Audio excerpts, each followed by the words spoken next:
Tonight, public sector workers agitate as government goes after workers staying in bungalows without paying rent for 17 years. The state is demanding a 2006 backdated 10% salary deductions that has led some worker unions agitating. We have the very latest. Plus, the breaking news story from Boko tonight, where violence has once again erupted, with one person reported dead and several others injured in a fluid conflict situation that has left the Security Council scrambling to avoid more bloodshed. The only thing that we fear is the bullet, the straight bullet. So everybody is indoors. If you are outside, the soldiers will chase you inside.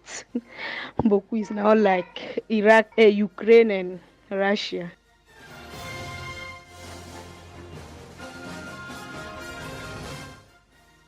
This is Top Story with Evans Mensah.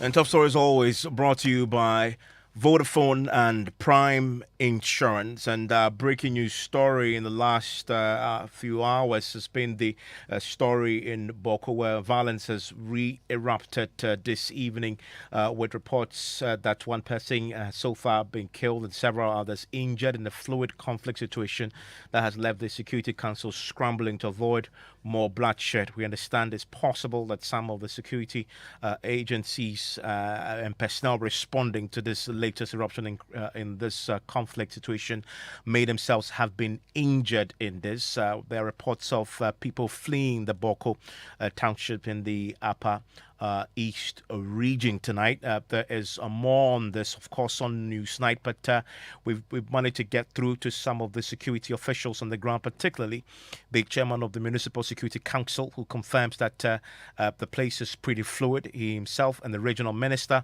who is the chairman of both the Regional Security Council and the District Municipal Council, are coordinating their efforts to get some resolution and bring calm back to the place. Some of those caught up in the crossfire have been talking to us. It all started around 12 something. So around 1, around 3 thereabout, they stopped. And right now, everything started again. So around one, the soldiers were in town shooting and everything. For the rest for the people there, let me say they are used to it. So it's like today is Boku Market Day, so everybody have gone back home. Just that the security, they are not helping. Where the thing happen, they will not go there. They will just be in one place doing their own things. I don't know what is wrong with them. Now a normal thing, the only thing that we fear is the bullet, the straight bullet. So everybody is indoors. If you are outside, the soldiers will chase you inside. Boku is now like Iraq, Ukraine, and Russia. And as reports begin to trickling of this latest eruption in violence, one person reportedly dead, several injured, and possibly including some of the security officers who had been dispatched to try and bring this latest incident under control. You can imagine that the security forces have been responding all day to this latest eruption in violence. Boko is a place known for occasional eruptions in violence, with this very latest one being what we're now beginning to learn about. We have more on this unfolding situation in Boko tonight for you on Newsnight in less than 30 minutes. So you want to stay with us for that. Will be taking you live to the ground and then talking to those who are affected and caught in the conflict and getting the real story from our correspondent on the ground, and also those in charge of responding to this latest eruption in violence there.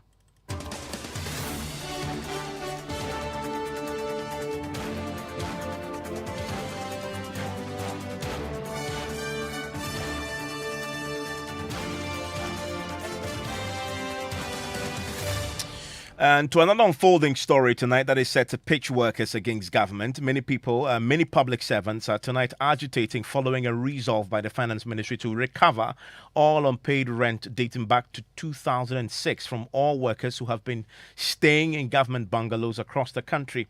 It is 10% of their salaries that have been left unpaid and uncollected for 17 years and now we know, but now must be paid, as the government is through some of the agencies, particularly the GS, writing to their employees to ensure that those monies are in fact collected.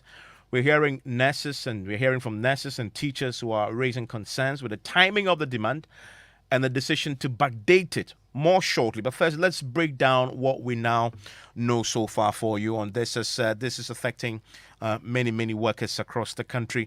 My colleague Ernest Menu joins me with a bit more on this. Ernest, we saw this first emerge in a letter that many have seen on social media, but with hence has subsequently been confirmed to be far bigger than just the GES. But let's look at the GES letter from the Western region to the Directorate. Service to the district directors of education, as well as all heads of schools, that's senior high schools in the Western region. And this letter references a Ministry of Finance circular in May 2006 that directed that all public sector workers living in bungalows should pay 10% of their basic salary as rent. And in this letter, she indicates that this directive has not been followed or complied with fully. Hence, she is directing that effective March 1, 2022, the directors of education at the various districts and as well as school heads should ensure that this is complied with fully. But then this is the other part that is getting the unions agitated. She's also demanding that all arrears be recovered. And if we are to go by this, it means that they're going all the way to 2006.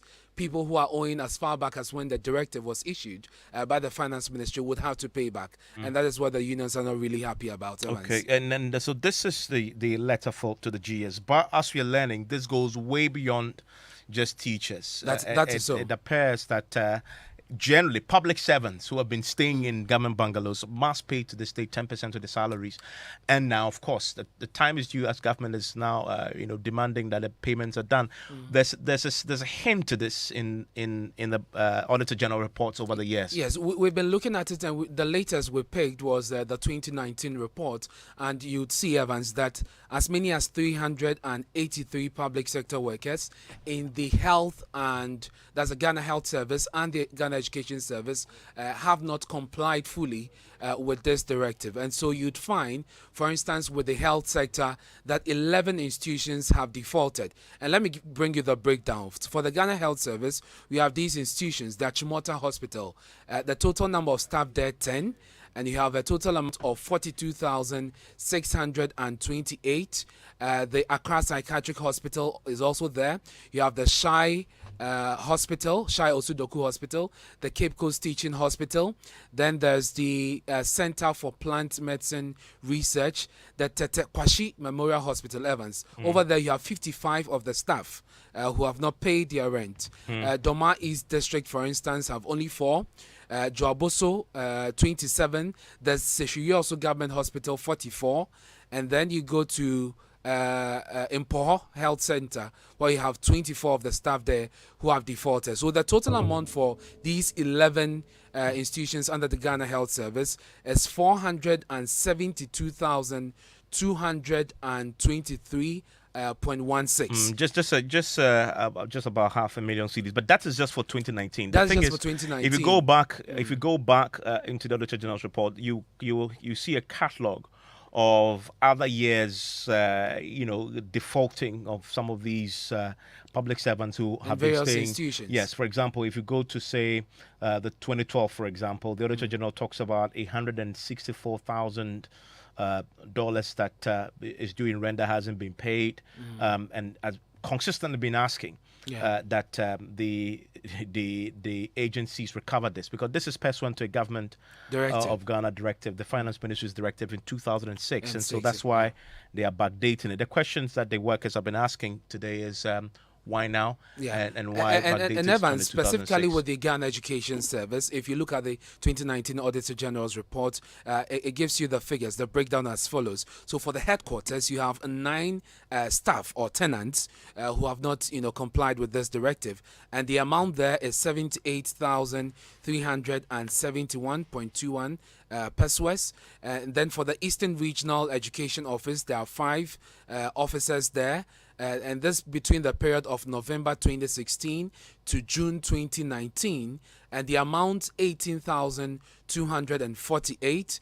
And then when you come to the district office in Donkokrum, 45 officers or 45 staff, of the Ghana Education Service between January 2017 and April 2019, and the amounts there 14,430. So you have a total amount of 111,032.25 Ghana cedis when you look at the Ghana Education Service alone, per the Auditor General's report in 2019. I mean, if you go to the other years, there are far larger amounts involved that these public servants will have to pay all the way back to 2006. In fact, in one of the years, we're talking about the Auditor General documents of 7.1. That's if you put it all together, all the workers across the country.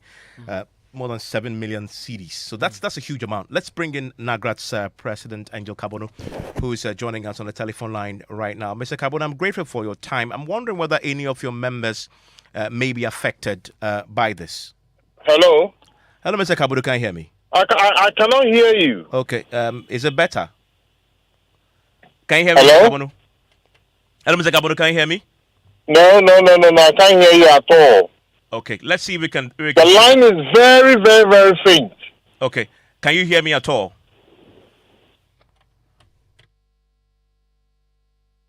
We're going to Kabono on a different line so we can hear his thoughts on this. We know that many of his members have been affected by this. We'll speak to the Public Accounts Committee. That is, I've also looked into this matter, apparently, and had made recommendations already to the state because of the impact of this could potentially have on workers. Because if you date back to 2006, that's a long time. That's almost 17 years. That you have to calculate your salary, 10% of that, every month times 12. And date back to 17 years. That's what according to GS circular, that's what the demand is right now, which we've seen that some of the workers are unhappy with it. Mr. Kabono, can you hear me? Yes. Fantastic. I'm just curious to know if any of your members have been affected by this. Oh, absolutely. One, there are teachers holding different responsibilities in the Ghana Education Service, find themselves in Bangalore. They'll be affected by it because this is a general public service situation. And the letter the regional director referred to was a directive that came from the Ministry of Finance. But let me tell you how this works. That all public servants who are in government bungalows are supposed to pay rent to government. However, government itself, all over the years, have come up with exemptions to certain people or certain officials in government bungalows. So certain officials who perform certain duties take the accommodation as part of their condition or conditions of service. So they are exempted. So what happens is that the mother management of service, for example, Ghana Education Service, is supposed to identify those operatives within the Ghana Education Service and write to the Public Services Commission and indicate to Public Services Commission that as a result of the special duty these people play, these people are being exempted from paying rent. So that when this letter is in the custody of the heads of institutions, all that they have to do is to present this letter to the auditors from the audit service when they come to audit them.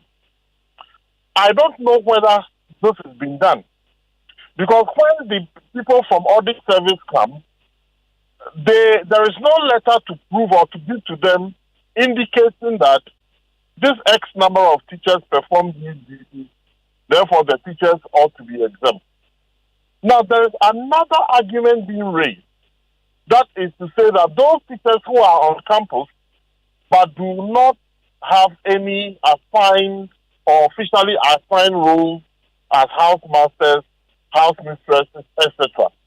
But let me state that once a teacher finds himself on campus, that teacher is perpetually on duty, because that teacher plays so many roles complementary to the role that the housemaster or house mistresses play. For example, these teachers are part of duty roster in the evening to supervise prep activities in the school and many other activities that take place during the weekend. But even this whole thing about rent of public service sector workers is much ado about nothing. Why do you say that? Much ado about nothing. When you take the total amount of money they are mentioning and the people involved, this is just a drop in the ocean of the leakage that we experience within the public sector. And again, most of these public bungalows are being sold by government to individuals anyway in this country. So what is the noise about? On daily basis, government is selling public bungalows to private individuals.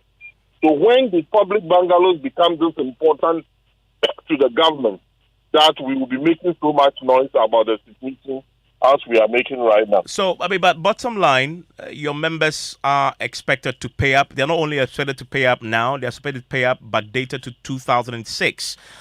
Payment to be made? Well, the problem is that we want to sit down and discuss this issue and find out whether it is even legitimate. Well, but it's legitimate, is it not? I mean, the Auditor General has highlighted, flagged it, that your members are owing the state. Yes, but he should come and sit down and then we'll explain to you why we got to that point. He has highlighted, but he should come and sit down and then we'll explain to him why that situation. Because he does not work within the Ghana Education Service and he cannot understand the dynamics of our operation. But so isn't we'll this... educate you on the dynamics of our operation. But isn't this really a simple matter? You know, as a worker, that if you are working in a place and you're a teacher, and you don't have accommodation, you're paid 10%. If you have an accommodation, you live in a government bungalow, you return that 10% of your salary to the state. If you haven't done that, because some have, if you haven't done that, certainly it's a really simple matter of calculating and deducting from source. No.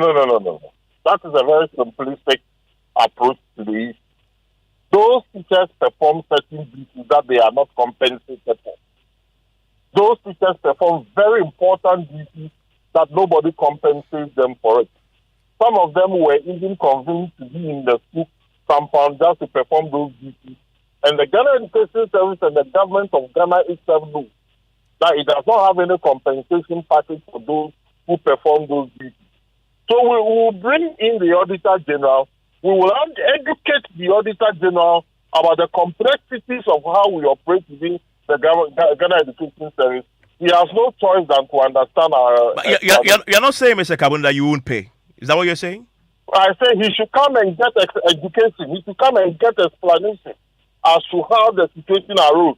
Okay, stay with me because Perpetual Furi Ampofo heads the Ghana Registered and Ghana Registered Nurses Association. Hello, Perpetual. Thank you for your time here on Top Story. Hello, Eva. Thanks for connecting. Thanks for joining us. I'm just wondering whether any of your members have been or will be affected by this directive. Well, we don't have any data on that, and we can't tell at this time. What we have experienced in the past about this 10% has been issue of institutions with the employees. And I think this has been the fact that there is nothing wrong. If I live in Bangalore and I'm supposed to pay rent, that is okay. Because if I'd gone out to rent, I would have paid anyway. But the issue is that the kind of accommodation people have are different.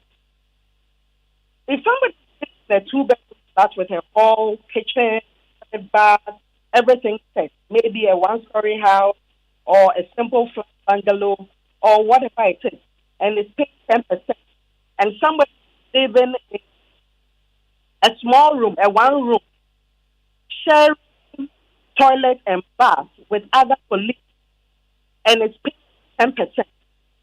It is not a fair way of looking at it. And that has been ahead over the last couple of years.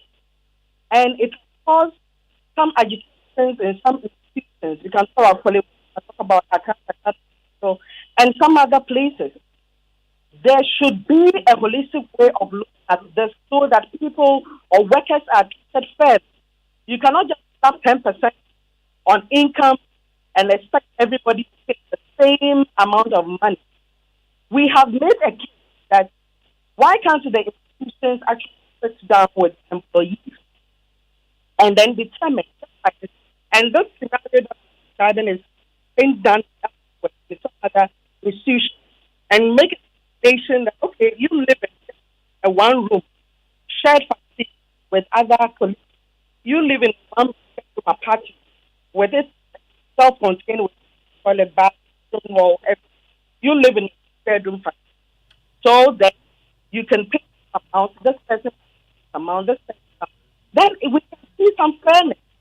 I mean, unfortunately, we're having a challenge with that connection. Let's see if we can get her on a better connection there. She heads the Ghana Registered Nurses Association, Perpetual Furi there, Ampofo. We'll connect to her shortly on a better line. Do we have Angel Kabono still with us? Mr. Kabono, so in essence, from what I hear from the Ghana Registered Nurses, he's talking about fairness and that this blanket 10% cannot be applied to everybody depending on your salary and where you live, etc. We'll get her to expand on that shortly on the matter. But you've indicated that you want to sit down with the Auditor General, but ultimately, it is the Finance Ministry, from what we understand from at least the GS statement, that issued the circular. So this demand, in fact, if you read that circular, is pursuant to the Finance Ministry's circular that says you would have to pay. But the deductions, though, is it the responsibility of the Controller and Accountant General to deduct at source, Mr. Kabonu? Yes, the unit managers inform Controller and Accountant General's department about those who are supposed to pay that amount of money, and then the deduction is taken at source. But you see, the problem is this. Somebody is given a role to play. The role that person plays demands that person is present on campus. Because of that role, that person is given a bungalow. Why do you think that person should be charged for paying a role that he or she is not even compensated for? And like Perpetual is talking about fairness, the nature of bungalow in School A is not the same as the bungalow in School B. When you go to most of these schools, the bungalows are like cubicles. So a lot of thoughtfulness is not gone into those directives because the bungalows are not of the same quality. The bungalows are not of the same standard. So why are you imposing a blanket percentage tax? But this is part of your when a teacher is employed. The teacher knows from the start that you're going to be paying 10%. If you live in a government bungalow, you're going to pay 10% back. I mean, so that is why I'm saying that. yeah. That's So what I'm just curious why you're raising it now when the teachers have signed on to it. No. Nobody signed on into anything. You see, if you don't understand how operations take place in the Ghana Education Service, people will be making blanket statements. In the GES, I am employed to teach English language. I am not employed to be a housemaster. I'm not employed to be a senior housemaster. I am employed to teach English language. By the fact that I'm trained as an educationist, you need my services to take care of your children in the boarding house. So in addition to my English language that I teach, I am still taking care of your children in school when they fall sick at night and so on and so forth. You will have to pay me for that. Yeah, but that is a separate conversation about compensation. It is not a separate conversation. How is that tied to where you live and whether you're entitled or not to? If I live in Medina and I teach at Laboni, how do I take care of your child when your child is in the boarding house? So you're saying some of them, because of that, are exempted? Yes, because that person is performing a duty. You are supposed to pay him double salary. You are not paying him double salary. And then you are coming to tell him that he should pay you 10% for living in that cubicle and take care of your child in school. But I'm curious, though. But this is a GS that wrote this letter. You're saying the GS who employs you, they don't know this? That is what I'm saying. That the directive is not scholarly. Okay. There is no in-depth thinking into the directive. That is why I'm saying that after the audit general, it deals with figures and numbers. They ought to be educated on the complexities of the situation in the Ghana Education Service so that they can understand. So you first want a reconciliation before you make a decision for those who really genuinely have to pay to pay? Well, if they force the payment, they will have to go and look for people to come and take care of their children in the boarding house. Mr. Kabono, thank you very much. He's the president of the Graduate Teachers Association, the Ghana Graduate Teachers Association. Let's quickly bring in the chairman of the Public Accounts Committee, because this is pursuant to the fundamental basis for this demand is the Auditor General's report. The Public Accounts Committee sits and looks into the Auditor General's report. Had this come to the attention? The chairman of that committee is James Aveji. He joins us on the telephone line right now. Mr. Aveji, has this issue come to your attention at all? Thank you very much for good evening to yes, it came to the attention of the committee, especially when we looked at the 2017 report of the Auditor General for tertiary education. Then also, it also came to the district assembly. So this issue that affects only teachers. It affected schools, government in Bangalore. Ms. Abeji, apologies there, and apologies to you, our audiences. We have a terrible, terrible line tonight, and forgive us for that. Hopefully, we can get Ms. Abeji back quickly on the line that we can make some progress with this, because I know they've made some recommendations. Also, because this affects lots of workers. You've heard from the nurses and the teachers. The Public Accounts Committee may have looked into this matter and we'll get some clarity on what they had recommended to be done as far as this is concerned. We have James Abeji back on the line. Okay. Hopefully we can get James Abeji onto this so we can get some clarity for those of you who may be affected as a public servant and wondering what is going to happen to this. If not, unfortunately, we could definitely get you some clarity on Newsnight as well. So listen to Newsnight Top Story on Joy 99.7 FM. Newsnight starts now.